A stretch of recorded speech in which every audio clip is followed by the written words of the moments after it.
Hey, how are you? I'm Chris Robin, aka at Detroit Beastie, here with Team Riser Fall to talk about some Beasties Boomers MLB DFS for Tuesday, August 9th. Thanks for having patience. Thanks for understanding. Yesterday's morning compared to right now and today's day so far are two different stories. But I do want to talk about baseball. That's why we are here. 14 games, main slate, everything locks at 7:05. Before I bring in all the sweet tools and all the amenities here at Riser Fall, make sure you use promo code Beastie. You'll get $10 off your first month of premium services, which includes everything: stacks, cores, private Discord shows, Fantasy Cruncher. I mean, everything you need is right here. And the month is just going by, going by. It's already the 9th, and we are on the verge of the NFL season, and we all know what that brings. It's like Christmas for grown adults here. So stick around, use promo code Beastie, and let's talk some baseball.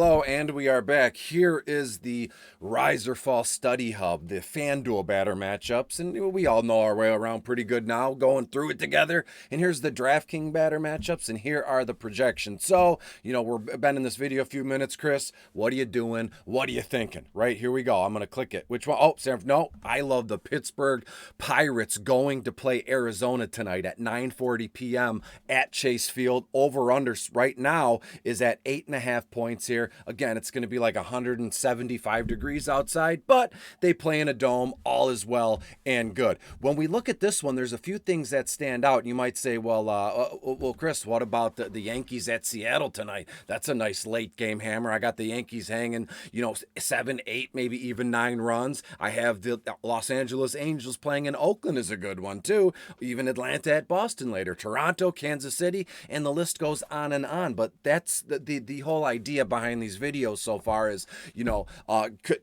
could what I say in this video be the number one overall stack of the night? Yeah, absolutely. But we might hit the 4-digit lotto numbers as well. All I try to do is put us into a good place, a good spot, and I'd be okay with a good secondary stack, and that's what it's been the last few weeks. So how can I deny that to you? When we look at this one, the Pirates remain in Arizona to take on the Diamondbacks. Zach Thompson is starting on the hill for Arizona. Thompson 3-8 on the season, 85 and 2/3 inning pitched, carries a 5.15 ERA, as you can see here.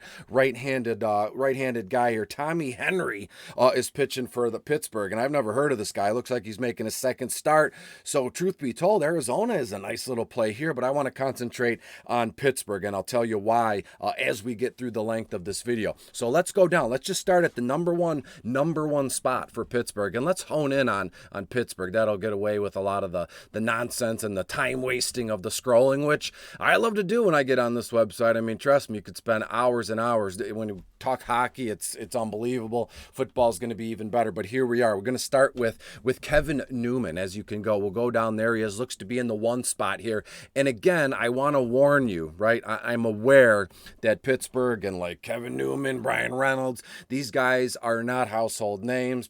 Some of you maybe not have never heard of them, right? But look at Kevin Newman, his ownership percentage. I thought Kevin Newman was a NASCAR driver, something Newman, right? And he was, I don't know, maybe I'm off my rocker right now, but Kevin Newman, 1.2% ownership. His FanDuel projection tier is the D, and then his value tier is the C. You hate to see that, but here we go. Kevin Newman, again, 1.5% ownership. And let's look up the projections, because when we get to this thing, that's why. Look, his FanDuel projection, 8.15 total points. And again, at only $2,600, you can see why his value tier is a C. Projection tier is a D, rightfully so, because he's only projected at like 8 points. But at the price tag of $2,600, that is okay. I can live with that, giving the pitching matchup the underdog, the Pittsburgh Pirates here in Arizona. Let's check in on DK really quick for the number 2 guy, and that's Brian Reynolds. The other night I had a friend message me, right? He had like this like a 8-leg, 9-leg hitting and home run parlay, and everything hit except Brian Reynolds. All he had to do was one hit or one total base, and it did not happen. So I'm trying to, on the strength of my friend Brian Reynolds in the 2-hole, look at his DraftKings tier here, 70.110. That's up there with some of the best players in the game that are going tonight. The Yankees guys, and shout out to Matt Carpenter. Looks like he broke his foot. So is that Cinderella story over with. Obviously, they'll be in the playoffs, so we're looking at like a 6-week thing here. But when you look at Brian Reynolds here, his DK projection tier is a B. So let's look at what is his projection then. If the tier is a B and the ownership percentage is low, what is the projection going to be? And we know Brian Reynolds can get on base. We know this guy can steal.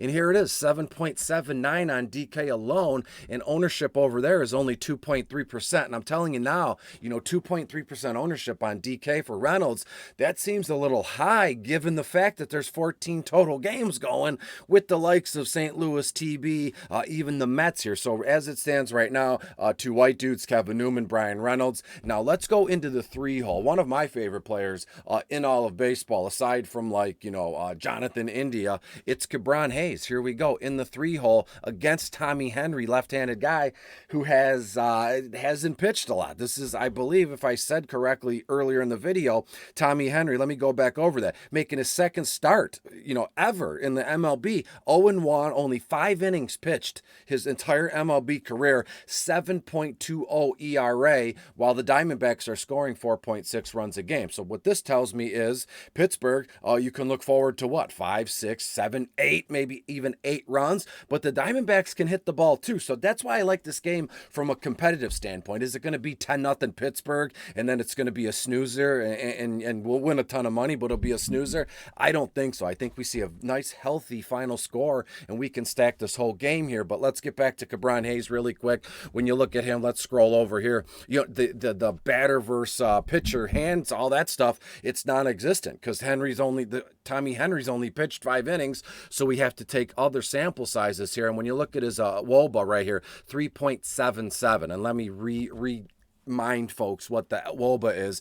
It's the hitter versus the handedness of today's opposition starting pitcher. 320-ish is league average, while 400 plus is elite. And as we see right here, Cabron Hayes 377, so he's in that above average kind of tier here. Let's look up Hayes on the projections. We know when he gets on base, he can swipe one too. So as it stands now, if Reynolds and Cabron Hayes can get on base, they might swipe second, they might swipe third. I can see Pittsburgh really moving them around here, stealing bases and going around the base pass a lot tonight. Cabron Hayes, 7.4 points projected on DK. Seems a little low. 1 base hit. We know the deal. 1 double. And it'll just totally eclipse that across the board. Projection tier is a B. Value tier is a B. And his ownership, 2.6%. Again, I love Cabron Hayes tonight. I love Pittsburgh in general. Let's go back to FanDuel for number 4 here. And it was shocking to me when you look at this young kid, O'Neal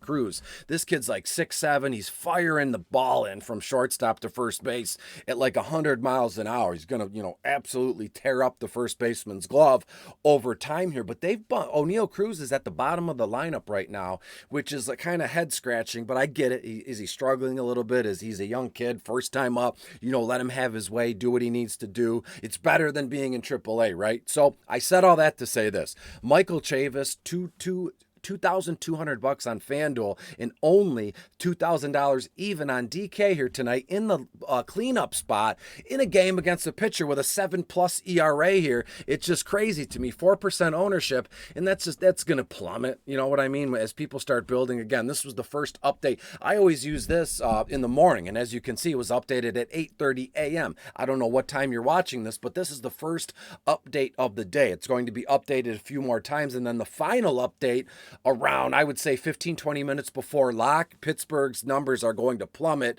in terms of ownership percentage, because I don't think I'm popular enough, to sway ownership percentages myself. One can hope, fingers crossed here. But when you look at Chavis on DK, 2%, it's great. Value tier is an A. So let's look up, let's go to FanDuel. We can look it up on both if you want, if you got the time here. I know I do.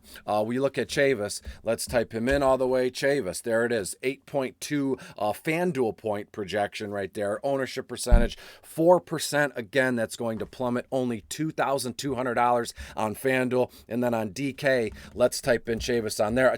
By the looks of it, all 4 of these guys so far, they're just unbelievably good plays on DK, because given that, look, 6.33 points, value tier is an A, and only 2% ownership, and at the dirt cheap minimum. You're telling me I can get a cleanup batter for the minimum Batting fourth, as I said, against a pitcher with a 7+ ERA with only 5 innings under their belt. And again, Pittsburgh is not, they're not the New York Yankees, but I'm telling you, Pittsburgh can hit. Pittsburgh can hang runs, and so can Arizona. That's what the idea of these videos, just kind of, spitball and go over stuff on the fly as I'm thinking it. One more guy I want to give you. In the fifth spot, a lot of folks so far, I'm seeing Greg Allen this, Greg Allen that. I want to go down to Ben Gamel. As you know, Ben was out for most of the season. He hurt his leg or his groin, and he's come back, right? And he was hitting very well before he was put on the IL. Now he comes back, and he's finally finding his footing here, and he is once again, in that fifth spot, sixth spot. That's awesome. Ben Gamel, when you look at him, 1.5% ownership. He's one that can get on base and steal runs. But so far, so good for Ben Gamel. Let me bring up another page here secretly on my phone. And when you look at Ben Gamel, so far so good, as I said. He's only played 74 games out of 100+ possible ones. But Ben Gamel, 30 runs, 24 RBI. He's stolen 4 bases. Cabron Hayes, 12 stolen bases. And when we get to guys like Kevin Newman or Brian Reynolds, Newman's 4 stolen bases, right? Let me find Reynolds. Reynolds, 5 stolen bases. So these 4 or 5 guys here,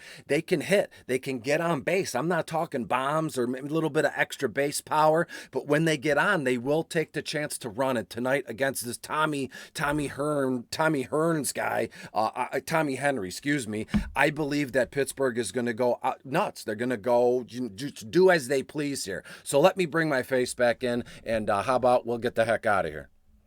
Here we are back at it. Thanks for being here and sitting with me through this video here. My bearings are still whacked out a little bit, man. Yesterday was crazy. Thank you for your patience and the love, the support, all the messages I got. I'm okay. It had nothing to do about me. Let's talk about Team Riser Fall briefly. Use that promo code BEASTIE. You'll get $10 off your first month of premium services. And now is the time. I don't know if you're aware, but a lot of the coaches and folks at work here are already churning out fantasy football content, best ball stuff, over-unders, projections, things of that nature. So get to the website, use the promo code, and you can join us, be part of this Rise or Fall family. Final score here tonight, when I look at this one, I'm thinking Pittsburgh hangs 7 or 8 runs. The over is absolutely a smash, 8.5. I think Pittsburgh wins this one 8-4, 8-5. So to me, game fully stackable. You know about my love for the Arizona Diamondbacks, but I just think that Pittsburgh is the better team tonight based on the pitching matchup or lack thereof. So be good, stay safe, and I'll see you tomorrow for another episode of Beasties Boomers. Until then, bye.